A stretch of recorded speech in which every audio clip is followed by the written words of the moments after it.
Morning, everybody. Hey, welcome to Tuesday, the 21st of May. Hope things are going well for you as we finish up or head into this, next to the last week of May anyway.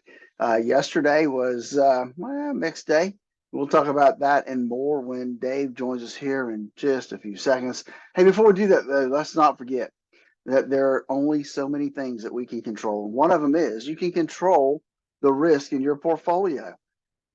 You need to know what that risk is, and you need to know what that risk should be based on your current circumstances. Give me a call at 863-382-0037 to schedule your core retirement analysis. That you got Dave coming up next.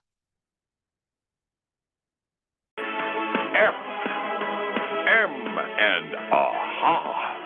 Norwegian glam rock there. It's 8:40 now, 20 before 9.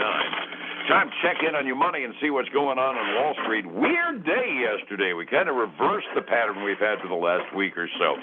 Let's see if we can noodle it through with Phillip Statler from Statler Financial Services in downtown Sebring. Phillip, good morning. With last 2-3 weeks, we've been seeing the NASDAQ suffering and the Dow and the S&P going up. Yesterday, it was kind of a reverse, wasn't it? It was yesterday, Dave.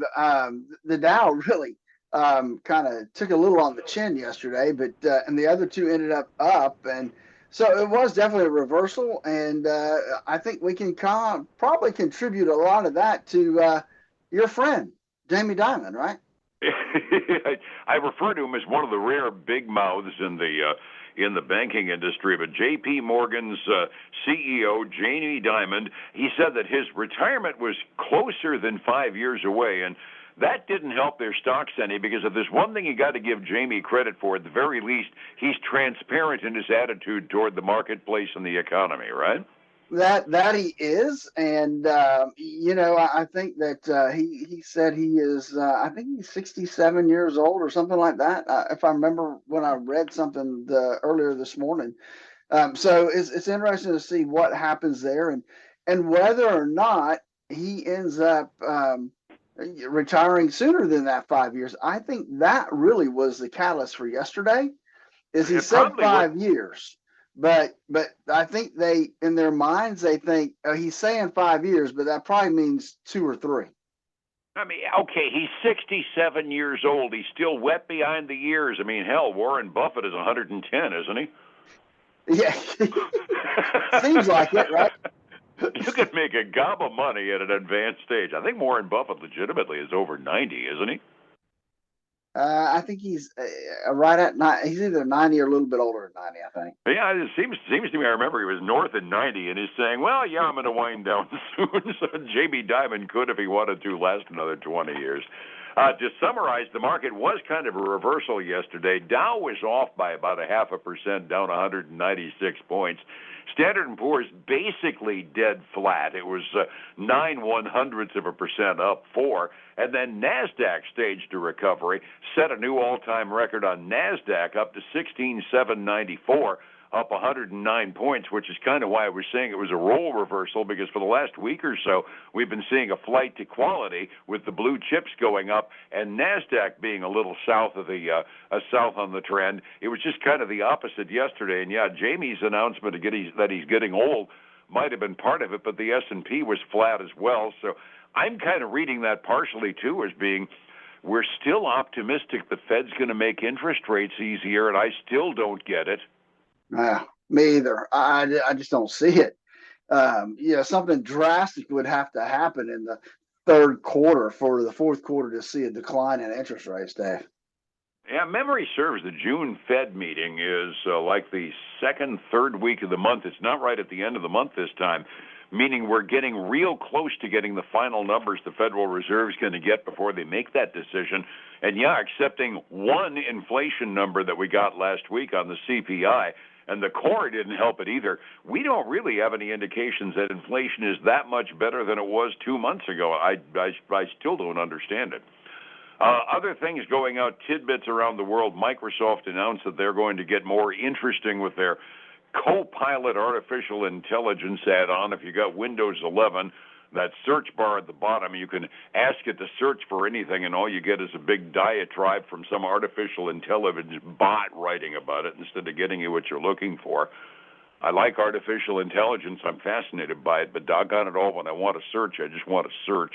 Yeah, really, that's for sure. I miss dumb computers. We'll leave it at that. Bunch of re-ratings on the Standard & Poor's 500 BMO markets has upped their estimate as to how the Standard & Poor's is going to end the year up to 5,600, and the estimates keep going up everywhere except for J.P. Morgan, who still thinks we're all going to die, and they're still saying we're all going to end at like 4,200 in the Standard & Poor's. Still the biggest split vote I've ever seen as far as projecting the markets go. It's going to be a relatively quiet week as we wait for the Federal Reserve Open Market Committee meeting minutes tomorrow afternoon, but there were a few reports out this morning, and I gather Lowe's actually had a good quarter, huh? Yeah, Lowe's did have a good quarter, Dave. They reported earnings at $3.06 a share. That was better than the $2.94 that was expected, and they actually beat on revenue, unlike their competitor Home Depot, who missed on revenue. And so that's now I will also say this, because Home Depot had the same issue, is those numbers are still less than what they were a year ago, because the DIY, the DIYers, the do-it-yourselfers, are holding back, right? The budgets are getting tight. They're not spending as much money. And so they're seeing a slowdown across the board. But that beat has them up about a little over 2.6% this morning, Dave. Cool. It's got to be said, too, that's a little bit of an outlier sector on the S&P, because by and large, this time around, overall sales and revenue have been going up considerably compared to prior year figures. The home improvement sector is one of those outliers, and it's actually suffering for the moment.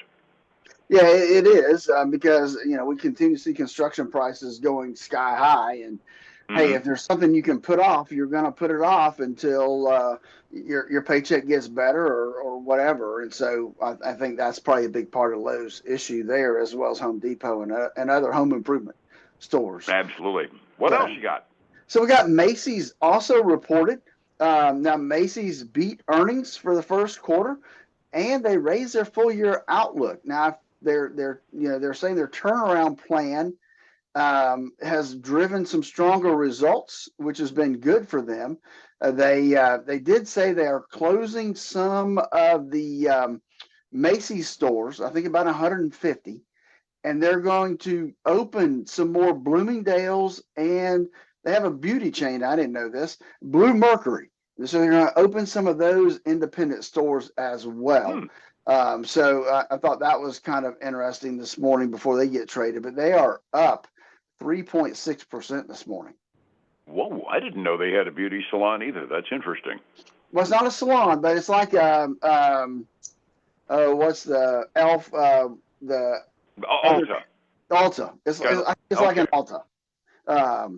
And then lastly, I have for you this morning, AutoZone. AutoZone, they missed on revenue, but beat on earnings by a little bit, and so that has them. They were slipping earlier. They're down 2% earlier, but now they've managed to climb back up to up 0.2% this morning. Well, I guess some people can actually play the room effectively. Once again, setting the table. It was a mixed bag yesterday on Wall Street. Blue chips down, adventurous stocks up 45 minutes before we opened. What do we got for a trend this morning? Well, we have the Dow has finally flipped to slight green. I mean, slight, like $9. And so we got the S&P 500 down almost $2, and the NASDAQ 100 down 0.2, which is about $38. And on the other side of the coin, we've got silver down 1.5%. Dave, it actually closed yesterday above $32 an ounce. Wow. We've got so sliding now to 31.92 an ounce, and then we got gold down almost 0.4%. Crude oil heading the right direction too, down 1.6% to $78.02 a barrel right now. Oh, good. I'm filling up today. Overseas markets kind of reacted to our blue chip debacle yesterday, and they were pretty well all down. The Asian rim caught in the middle range, about 0.5% down pretty much across the board. European markets are also mostly down this morning in the 0.5% range halfway through their trading day. So it's kind of a tinge of pink worldwide. Maybe our turn in the futures will help Europe. They tend to follow them. Trying to get your retirement on track, making sure that you know you got enough to retire the way you planned on it, takes a special pair of eyes to do that. Phillip, how do I get a hold of you to use your special eyes? Dave, that's why I developed the core retirement design to help people design that retirement they always dreamed of. Then give us a call at 863-382-0037 to schedule their core retirement analysis. And then join us this weekend for the Statler Financial Radio Show, 6 a.m. and noon on Saturday, 10 a.m. Sunday morning on Highlands News Talk, 7:30 a.m. and 95.3 FM. And you and me again tomorrow morning here about the same time on Light. Phillip, I appreciate it. You have a good day, and we'll see you then. All right, take care, my man. Thank you, sir. It's 105.7 Light FM and Statler Financial Services, Phillip Statler. Hey, folks, again, I want to thank you for joining us today. Have a great one, and I look forward to speaking to you again tomorrow. Take care now. Bye.